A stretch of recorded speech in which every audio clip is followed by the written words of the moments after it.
Sanga tumefika tangia asubuhi, tulikuwa katika maeneo haya tumekuja kushiriki iftari ya ndugu yetu anayekwenda kwa majina la Fikiri Rajabu, ambaye yeye ndio mwenyekiti wa serikali ya mtaa katika maeneo haya. Lakini pembeni yangu nipo na dadangu, nataka pia niweze kumpa fursa aweze kujitambulisha jina lake, lakini pia aweze kutuambia nafasi yake katika chama tawala. Dada, karibu.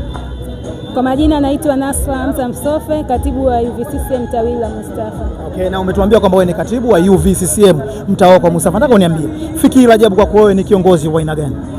Fikiri Rajabu kwangu ni kiongozi wa mfano. Kwanza ni kijana ambaye haogopi kuthubutu. Alianzisha hili jambo mwaka jana, lakini mwaka huu tena ikamuiwa. Akasema kwamba hivi nitaenda kufanya jambo na wazazi, baada ya wazazi ataenda kufanya na UWT, ataenda kufanya pia na chama chenyewe.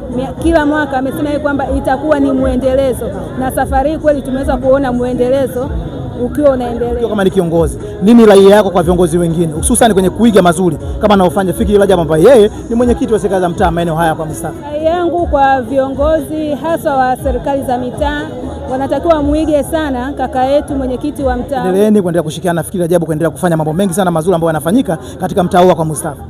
Hamna shida, asante pia Sanga Media, nashukuru kukuona tena.